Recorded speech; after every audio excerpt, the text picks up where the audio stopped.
아까 그 얘기를 좀 못했는데요. 그러니까 이재명이 뭐 꿈꾼다고 하면 그렇고 하여튼 기획하는 세상은 뭐냐. 저는 일단 잘 살아야 된다고 보고요. 사람들은 제가 많은 걸 뺏어갈 거라고 생각해요. 그렇게 두려워들 하더라고요. 네, 기득권에 대한 반감 또는 뭐 공평한 세상을 만들기 위해서 이미 가진 것들을 빼앗지 않을까? 예, 저 그러니까 이제 빨갱이 공산당 아니냐 이런 생각을 실제 하는 것 같아요. 그런 이미지를 많이 유포시키고 네, 있죠. 예. 그런데 대표님이 그리고 워낙 강한 이미지들이 네, 있었어요. 이미지가 그러니까 그런데 근데 그건 불가능해요. 이미 가진 거를 뺏을 수 없어요. 그 법률상 불가능합니다. 그러면 저는 공평한 세상 그래도 기회가 좀 공평해서 사람들이 희망을 가지고 애들하고도 낳고 이렇게 사는 세상을 꿈꾸는데 어떻게 가능하냐. 기존에 이 엄청난 불평등과 격차를 그러면 막 강제 뜯어 고쳐서 바꿀 수 있냐. 못 바꿉니다. 이 사람 저 사람 뺏어서 이 사람 나눠주고 불가능하죠. 불가능합니다. 그거는. 네. 그거는 기득권이라고 하는 건 이미 있는 거예요. 못 뺐습니다. 그건 혁명을 통해서 정말 사회 전 체제를 폭력적으로 바꾸지 않나 불가능하거든요. 방법은 한 가지밖에 없어요. 새로운 성장 영역을 만들어낸 다음에 그 성장 영역에서 더 공정하게 기회를 나누고 결과도 공정하게 나누면서 이때까지 있던 것들 조금씩 완화해 가는 거예요. 그래서 저는 격차 해소라는 말 쓰지 않아요. 이건 불가능한 일입니다. 어떻게 해소를 해요? 불평등 해소 불가능합니다. 완화, 축소. 지금보다는 덜 벌어지도록. 네, 그 정도를 하는데 그러려면 나눌 수 있는 새 판을 만들어야 돼요. 그게 새로운 성장 영역입니다. 어쩌면 우리 사회가 만약 고도 성장을 계속하고 있다면 바꾸기 진짜 어렵습니다.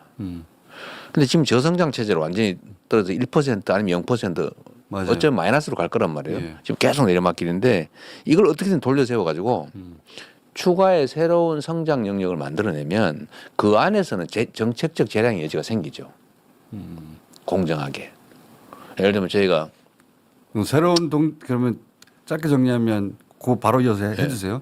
새로운 동력 만들고 그리고 새로운 동력은 기본 사회라는 토대 위에 긴 목표를 가지고 네, 기본 사회 그러니까 내가 설사 직장을 잃더라도 혹은 경제에서 탈락하더라도 내가 그 끝으로 몰리는 건 아니다. 기본적 삶은 보장되는. 기본적 삶은 보장된다. 그러니까 상대를 적으로 취급하지 않아도 된다. 네, 그 사이에 자기 역량 개발하고 하면서 새로운 길을 또 찾을 수 있고. 그런데 그 위에 새로운 성장 동력을 찾아야 된다.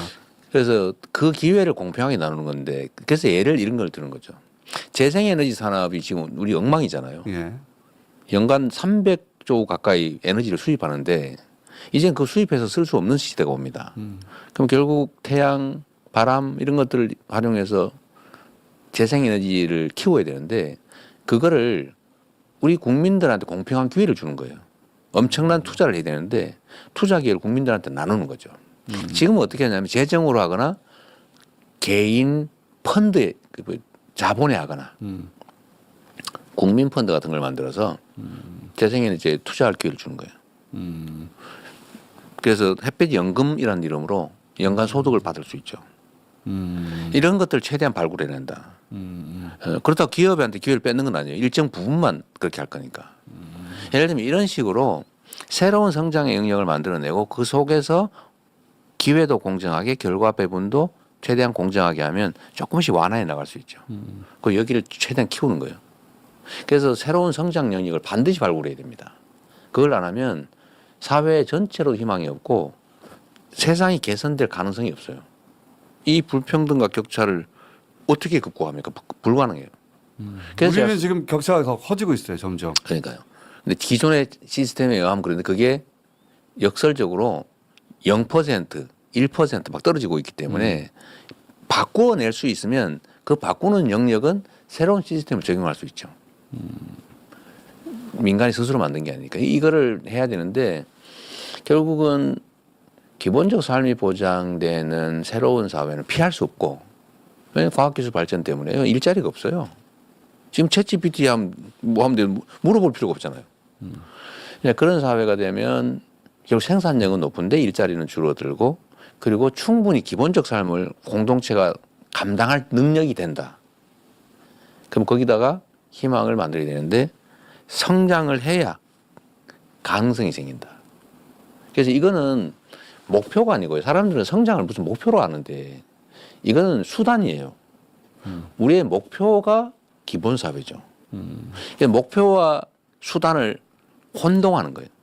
이 언론들이 특히 그러죠. 이 사람은 말이야 이 목표가 아니고 저 수단을 택해서 이렇게 말하는 것 같죠. 원래는 두 개 다 필요한 거예요. 이 목표도 필요하고 목표를 달성하기 위한 성장 정책도 필요한데 제가 평소에 맨날 하던 소리인데 좀 강조를 좀 더 하고 있긴 하죠. 근데 이걸 마치 목표를 버리고 수단을 선택했다 이런 식의 논리 모순적인 얘기를 그러니까 하고 이재명이 이제 성장만 만난다. 말하고 있다. 예. 마치 보수 성장주의처럼 그건 아니다. 그러니까 노동시간 얘기도 똑같다니까요. 그때 우리 노동시간 국회에서 유연화 얘기했더니 왜 약간 이재명 보수화됐다 얘기하죠. 예, 약간 변동을 주자는 거고 본인이 동의하는 전제에서 고소득자만 특정 영역에서만 그리고 노동시간 늘리지 마라. 총 노동시간은 그 이하로 넘지는 않는다. 그 다음에 노동시간을 변형함에 따른 모든 추가 부담을 예외 없이 지급한다. 그러면요 사실은 이렇게 하면 기존에 있는 그 노동시간 변형 제도 있잖아요. 네.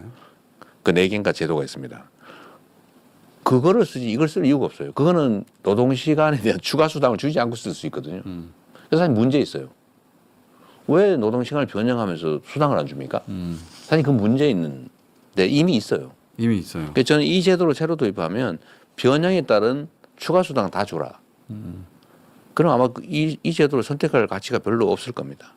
근데 이미 뭐 그 경영계에서도 뭐 그보다는 일단 기존에 있는 제도를 좀 더 활성화할 수 있게 해달라 이런 쪽으로 바뀌었대요. 공부 많이 하셨네. 아니, 뭐 매우 심각한 주제니까요. 공부를 많이 노동시간을 줄여야 하셨어. 되니까. 네.